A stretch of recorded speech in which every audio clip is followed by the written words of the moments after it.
जी chills global समाचार में आप सभी का स्वागत है। बांग्लादेश में हिंसा के बीच भारत का युद्ध अभ्यास शुरू, डिफेंस स्टाफ प्रमुख के बयान से मचा हड़कंप। बांग्लादेश बॉर्डर पर भी फुल एक्शन में आया भारत, तैनाती बढ़ रही है। दिल्ली में पकड़ा गया बेहद खूंखार आतंकवादी रिजवान। बांग्लादेश की तरह पाकिस्तान में भी तख्ता पलट की तैयारी तेज, जनरल मुनीर और शाहबाज के उड़े होश। भारत ने कर दिया खेल, बुरे फंसे पाकिस्तान और बांग्लादेश। बांग्लादेश का नाम लेकर पाकिस्तान ने कर दिया बड़ा ऐलान। बांग्लादेश में हिंदुओं की हत्या पर योगी के ऐलान से 57 मुस्लिम देश हैरान। जानेंगे सब कुछ विस्तार से, लेकिन आगे बढ़ने से पहले आप सभी के लाइक और कमेंट के लिए शुक्रिया। इस वीडियो के लिए एम करते हैं 1000 लाइक्स। बांग्लादेश में जैसे जैसे हिंदुओं पर अत्याचार बढ़ रहे हैं, वैसे वैसे भारत में बॉर्डर पर और सेना के अंदर गर्मी बढ़ती जा रही है। हिंदुओं पर हो रहे अत्याचार को लेकर मुख्यमंत्री योगी ने कहा कि इतिहास से सबक सीखने की जरूरत है। बांग्लादेश बॉर्डर पर तैनाती बढ़ते हुए देखकर पाकिस्तान LOC बॉर्डर पर नापाक हरकत कर रहा है। भारत और पाकिस्तान के बीच एक बार फिर से सीमा पर तनाव बढ़ने लगा है। भारतीय सशस्त्र बलों के chief of defence staff CDS Anil Chauhan ने कहा कि पीर पंजाल क्षेत्र में अचानक से गतिरोध बढ़ा है। उनके बयान से यह साफ है कि पाकिस्तान युद्ध चाहता है। CDS ने कहा कि बांग्लादेश में हो रही हिंसा की वजह से चिंताएं पैदा हो गई है।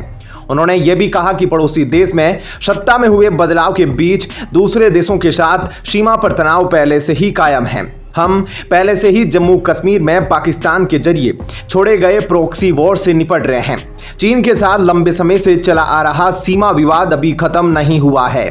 CDS अनिल चौहान ने बांग्लादेश हिंसा का जिक्र करते हुए कहा, हम इस वक्त 2 प्रमुख चुनौतियों का सामना कर रहे हैं, जिसमें हमारे पड़ोस में अस्थिरता भी हमारे लिए चिंता की एक और वजह है।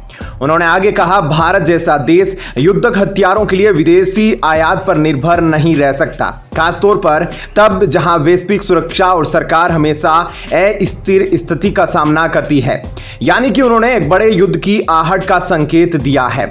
आपको बता दें कि अब केवल बॉर्डर पर ही नहीं बल्कि भारत के अंदर भी आतंकवादियों की गतिविधियां बढ़ गई है। दिल्ली में ISIS आतंकी रिजवान अली गिरफ्तार, NIA की वांटेड लिस्ट में 3 लाख का इनामी था।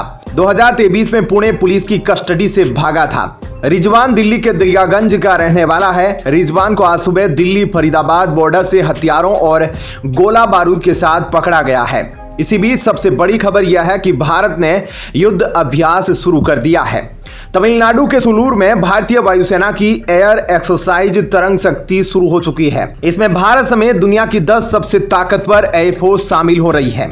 यह बांग्लादेश और पाकिस्तान जैसे देशों के लिए बड़ी चेतावनी है, जो चीन के इशारों पर भारत को परेशान करने की कोशिश करने वाले हैं। भारत इस युद्ध अभ्यास में स्वदेशी लड़ाकू विमानों का प्रदर्शन करेगा। इनमें तेजस, राफेल, मिराज, जगुआर और MiG-29 शामिल है। तरंग शक्ति 2024 एयर एक्सरसाइज का पहला फेज 14 अगस्त तक चलेगा। तरंग शक्ति में करीब 30 देश हिस्सा लेंगे। यह एक्सरसाइज 2 फेज में होगी। आइए अब बात कर लेते हैं बांग्लादेश के कट्टरपंथियों को कौन सा तीसरा झटका लग गया है। लेकिन सबसे बड़ी खबर यह है कि शेख हसीना का परिवार एक बार फिर से बांग्लादेश की राजनीति में एंट्री करेगा। ऐसा होने पर एक बार फिर से बांग्लादेश की सत्ता पर भारत समर्थित सरकार काबिज हो जाएगी, जो चीन और पाकिस्तान को मुंहतोड़ जवाब देगी। शेख हसीना के बेटे सजीब वाजेद जॉय ने हाल ही में कहा कि वह राजनीति में उतरने के लिए तैयार है। शेख हसीना के देश छोड़ने के बाद बांग्लादेश में उनकी पार्टी अवामी लीग के नेताओं पर हमले हो रहे हैं, जिनमें कई लोग मारे गए हैं। इस हिंसा को देखते हुए हसीना के बेटे ने कहा कि उनका राजनीति में आने का कोई इरादा नहीं था। लेकिन अब वाशिंगटन DC में रह रहे जॉय ने टाइम्स ऑफ इंडिया से फोन पर बातचीत में कहा कि वे अपनी पार्टी और कार्यकर्ताओं को बचाने के लिए जो भी करना पड़ेगा करेंगे। अगर राजनीति में आना पड़ा तो वे पीछे नहीं हटेंगे। उनका यह कदम भारत के लिए बेहद फायदेमंद होगा। भविष्य में भारत चाहेगा कि बांग्लादेश के बेटे वहां के प्रधानमंत्री बन जाए, ताकि बांग्लादेश चीन और पाकिस्तान के इशारे पर भारत को परेशान ना कर सके। जॉय ने कहा कि उनकी मां शेख हसीना इस कार्यकाल के बाद राजनीति से संन्यास लेने की योजना बना रही थी। उन्होंने खुद कभी राजनीतिक महत्वाकांक्षा नहीं रखी और अमेरिका में बस गए थे, लेकिन बांग्लादेश के हाल के घटनाक्रमों ने उन्हें सक्रिय होने पर मजबूर कर दिया। अब वे नेतृत्व की जिम्मेदारी उठाने के लिए तैयार है। वे अपने नेताओं की हत्या का बदला लेना चाहते हैं और देश को शांत बनाना चाहते हैं। आपको बता दें कि बांग्लादेश में इस वक्त कुछ ऐसा हो रहा है जिसे देखकर चीन और पाकिस्तान में जश्न मनाया जा रहा है। बांग्लादेश में मोहम्मद यूनुस के नेतृत्व में अंतरिम सरकार का गठन हो गया है और अवामी लीग की मुख्य प्रतिद्वंदी party BNP Bangladesh nationalist party की नेता खालिदा जिया के बेटे तारिक रहमान ढाका लौट आए हैं। लेकिन इन सब को देखते हुए हसीना के बेटे जोई ने दावा किया कि अवामी लीग चुनाव में हिस्सा लेगी और उनके पास सबसे बड़ा समर्थक आधार है। मतलब साफ है कि माहौल ठंडा होने के बाद आज से 5 या 10 साल बाद भी अगर हसीना की पार्टी चुनाव लड़ती है तो उन्हें भारी मतों से सरकार बनाने का मौका मिलेगा। उन्होंने यह भी कहा कि उनकी मां की किसी देश में शरण लेने की कोई योजना नहीं है। फिलहाल वे भारत में हैं और चुनाव की घोषणा के बाद बांग्लादेश लौट आएगी, यानी कि भारत पूरे माहौल को अच्छे से संभाल रहा है। भारत इस कोशिश में है कि किसी प्रकार हसीना की पार्टी अवामी लीग को एक बार फिर से बांग्लादेश की सत्ता पर काबिज किया जाए, तभी जाकर भारत का सिक्योरिटी सुनिश्चित हो पाएगा। जॉय ने प्रधानमंत्री नरेंद्र मोदी का धन्यवाद किया कि उन्होंने इतने कम समय में उनकी मां की जान बचाई। आगे जानेंगे कि बांग्लादेश को लेकर पाकिस्तान में कौन सा नया बवाल मच गया है। लेकिन वीडियो में आगे बढ़ने से पहले एक ब्रेकिंग अनाउंसमेंट। देश और दुनिया की 100+ फटाफट ब्रेकिंग खबरों को देखने के लिए हमारे चैनल को सब्सक्राइब करें, बेल नोटिफिकेशन ऑन करना ना भूलें ताकि हमारी सुपरफास्ट मॉर्निंग समाचार और इवनिंग बुलेटिन आप तक बिना किसी देरी के पहुंचे। याद रखिए, आप तक सबसे तेज 100 खबरें सिर्फ जी चैनल्स पर। बांग्लादेश में अवामी लीग के नेताओं और अल्पसंख्यक हिंदुओं पर हमले जारी है। इस बीच पाकिस्तान के डिफेंस मिनिस्टर ख्वाजा मोहम्मद आसिफ ने कहा कि बांग्लादेश में सत्ता परिवर्तन का स्वागत करते हैं, यानी पाकिस्तान बेहद खुश है।